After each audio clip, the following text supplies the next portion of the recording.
Hello, guys, and good afternoon. Welcome back to it's been a From while. ChavezToFenway. My name is Daniel. I'm an avid Red Sox fan, of course. Next to me is Shane Tatu. I'm an avid Dodgers fan, as you can see. This is my room. You can see The Dodgers right everything's there. reversed. There we go.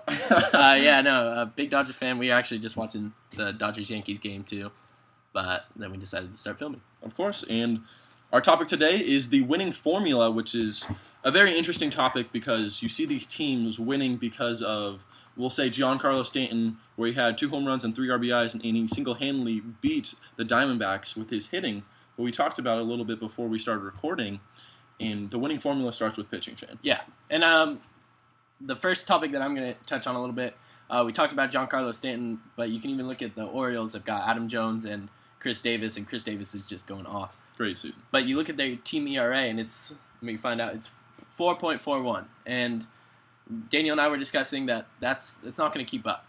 Chris Davis on fire. He's on pace for whoever knows. Say over 50 home runs. Yeah. And the fact of the matter is, in this day and age, it's most likely not going to happen. It definitely could happen. He's a great hitter. I wouldn't be surprised, I guess, if it happened. But history shows us that unless you're Barry Bonds, you're not going to hit 80 home runs in a season. And if you're not Barry Bonds, I mean loaded up on so many steroids that your blood is 90% steroid. So, flipping it back, we'll look at the top teams in ERA. The first 3, Atlanta, St. Louis, Pittsburgh, all teams that are just on fire right now. Saying going back really fast to your Baltimore point, they are second in the AL East right now. Yeah. At the same time, though, they're out hitting teams, which is one of those things. Hitting is not as consistent as pitching. As we talked about just now, we have the Cardinals, and then the Braves and the Pirates. Pirates are third in the NL Central, but the top 3 teams in the NL Central are fantastic, with the Reds and I'm missing it, of course, the Pirates, Reds, and Cardinals, which is the other team. Yeah. And it's one of those things, though, it's a winning formula. You're not going to have your best day out there hitting-wise, so your pitchers need to pick you up more often than not. And one big thing I was just thinking about with the Cardinals is the Cardinals have probably one of the best best bullpens, I think, in that game. They have a lot of young talent in that bullpen that could easily be starting pitchers. You see Lance Lynn that made the transition a couple of years ago. And that's something that they have a system that's just working for them. That's for sure. Yeah, for sure. I remember they were talking about it when Kyle Loesch was thinking about moving, and I was watching something, and they were saying you look at a lot of guys that have gone from St. Louis to other teams and have not succeeded, and it's not because of the ballpark, it's because of the coaching staff there.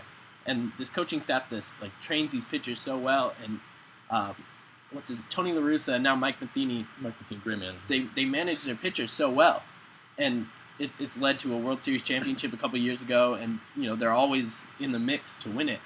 And to be honest, for me, that's why I think that the National League right now is the most dominant league. You don't see it in interleague as much because when a National League team goes to an American League ballpark, you look at American League teams DH. You've got David Ortiz hitting DH. If he goes to the National League, he has to play first base. Whereas National League teams, they travel to these American League ballparks. And I think the Dodgers have Adrian Gonzalez at DH, and that's a good one. But most teams are having guys that are bench players, really, coming off the bench and hitting DH, and these guys aren't used to that.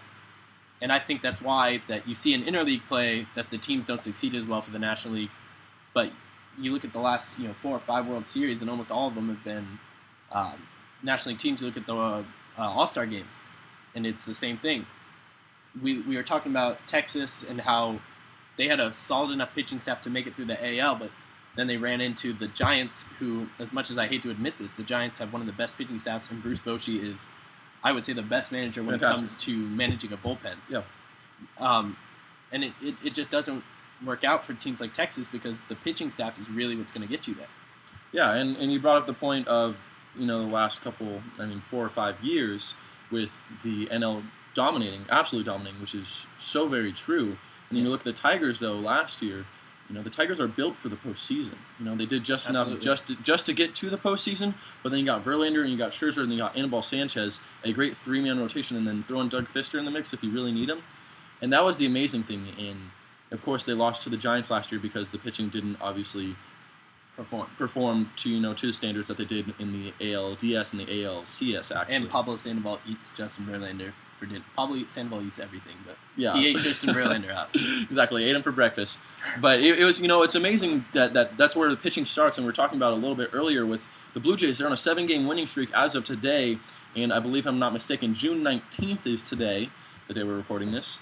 And they've done well, and they've given up 12 runs in 7 games. 12 runs in 7 games. I believe their starter ERA is 1.62. Their bullpen ERA is 0. So they've obviously done amazing, amazing things there. And, of course, it always starts with pitching. Yeah, and for me, it all depends on your GM. Like, I know that I'm on the Dodgers forums and message boards a lot, and they're all saying, "Oh, Ned Colletti's the worst general manager," and this might make a lot of our fans upset because I know a lot of you guys are Angel fans. But Jerry Dipoto has to be the worst GM in baseball right now. And calm down, let me explain myself.